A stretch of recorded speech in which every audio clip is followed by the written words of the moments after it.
Good morning and happy Friday. We made it to the end of the week. You are done with your first week back from spring break. I hope you all are doing well, you're staying healthy, and as always, if you need anything, please let us know. And I hope that everything goes smoothly today and you guys enjoy your weekend. Let's go ahead and get started. Today, you're going to be doing some writing. You'll be doing writing every Friday. Our learning target today is I will be able to write strong leads. Success criteria. I can rank leads and justify my rankings. Justify means like give reasons why. I can identify 3 types of leads. I can give a makeover to 3 leads. And I can write 3 leads on the same topic using the different types. And we're going to learn about those 3 different types in just a moment. So remember, anytime you're doing a writing, if you're writing an essay or a story or a research paper, you always are going to start with some sort of lead. It's like your introduction. So you want to be able to know how to write strong leads, especially in fiction. Like if you're writing a narrative or you're writing a fairy tale or anything like that, you want to make sure that your lead is strong because it's kind of like the first impression of your writing. And it's what's going to hook your reader and get them interested in what you have to say. So today, you are going to be looking at this page here, writing a lead. And we're going to go through this together. I'll be doing a little bit of it with you, and then you'll be doing the rest on your own. Okay? So writing a lead. Leads are the beginning sentences of a story or writing piece. Since the lead is the reader's first impression of your story, it needs to be interesting, engaging, and intriguing. Effective leads begin in the most attention-getting, striking way possible. So pretty much, you need to start with a bang. You need to really grab your reader's attention. You need to make it interesting, engaging, and intriguing. It needs to be attention-getting. So let's go ahead and read some leads. We're going to rank them 1 to 3, 1 being the best, 3 being the worst, and then we're going to justify that ranking, which means we're going to answer the question why. Why do we give it that ranking, okay? So let's start with the first one. So we have 3 leads. We're going to rank them 1 to 3, 1 being the best, 3 being the worst. So we toured a cave during our family vacation, okay? So I would assume that the writing's going to be about a family vacation and they're going to be in a cave. So it gives me, just enough. But let's read the other ones. Watch out! I screamed as something dark and scary swooped down toward my sister's head. Now, if that doesn't grab your attention, I don't know what will. That was pretty interesting, engaging, and intriguing because it started off with some dialogue.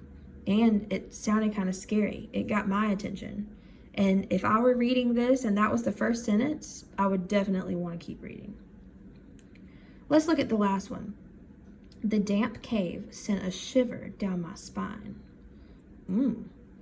I know where they are. And not only do I know where they are, but I know how the character is feeling at the very beginning. They're scared, it sounds like, because it says that it sent shivers down their spine. Now, if I'm ranking these 1 to 3, I already know that these 2 are much better than this one. We toured a cave during our family vacation. So yeah, I know where they are and I know what they're doing, but it doesn't really grab my attention.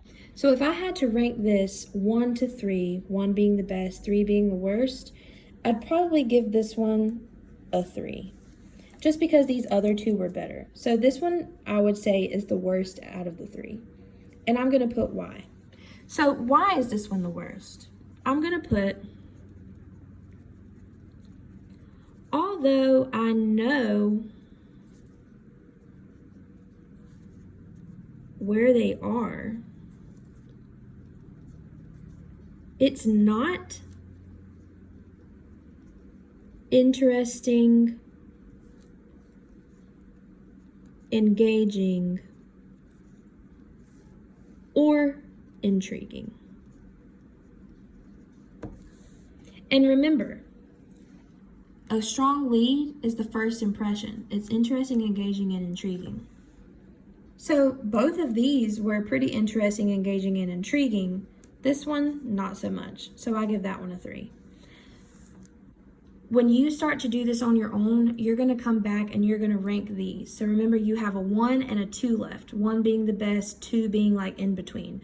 So you're going to have to rank these 2 leads. Tell me what number, 1 or 2, and then tell me why. I'm going to let you do that on your own since I did the first one with you. Let's talk about the 3 types of leads. So there are 3 different ways that you can start a story. You can start with middle of the action. What's the most exciting moment in your story? And start there. So once you decide what you're going to write, think about what's going to be the most exciting part of this and just start right in the middle of the action and really grab your reader's attention. Here's an example. The sirens of the fire truck came screaming down my street as the flames seemed to light the sky on fire.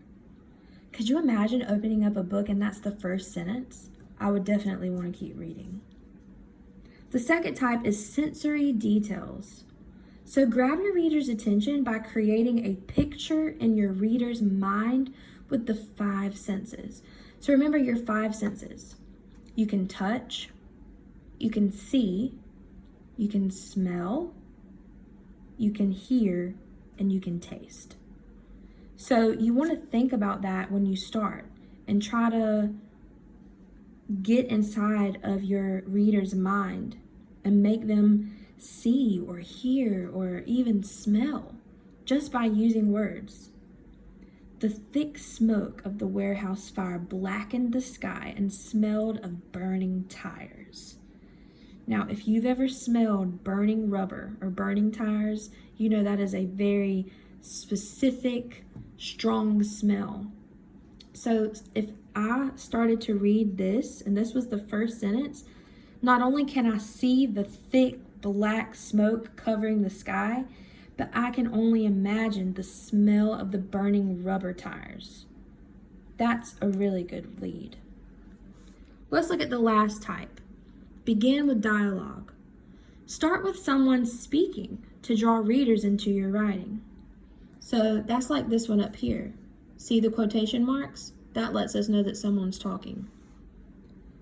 Come closer, stay beside me, my mother urged each of us as the fire trucks whizzed by. So, someone is speaking. You see the dialogue? Quotation mark shows us that someone is speaking. So you can start a story off like that. Let's go on to the back. Now, this part is your lead makeover. So what this is it gives you a before, it kind of gives you a little mediocre lead. And what you're going to do is make it over. You're going to make it better. And it even tells you, start with middle of the action, sensory details, or dialogue. So those are your 3 different types that we just talked about. I'm going to do the first one with you, and then you're going to do these 2 by yourselves. So my birthday party was a lot of fun, okay? And that's okay. We know what the story is going to be about. We know it's going to be about a birthday party that was a lot of fun, but we could make it better. So this wants us to start with middle of the action. How can I start with middle of the action? For some reason, I'm thinking about maybe a surprise birthday party, because surprise birthday parties are always super fun. So let's start with that. How about the dark room suddenly lit up and all of my friends and family jumped up and screamed ...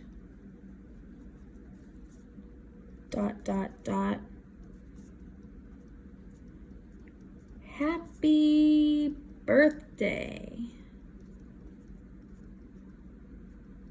And close my quotations. So I know I did put a little bit of dialogue in there, but it was just at the end. So instead of saying, my birthday party was a lot of fun, I'm going to start right in the middle of the action. The dark room suddenly lit up and all of my friends and family jumped up and screamed, happy birthday.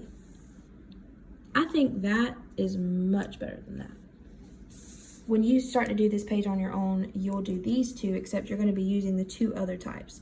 This one you're going to turn into a sensory details lead, and this one you're going to start with dialogue.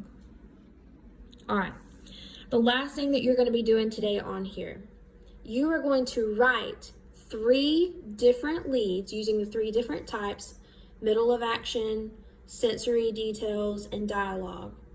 But you're going to choose one topic. You don't have to write 3 leads for every single one of these topics. You're just going to choose one. So you can write 3 leads on this one, a time when you won or lost something. You can choose this topic, a time when you felt scared or nervous.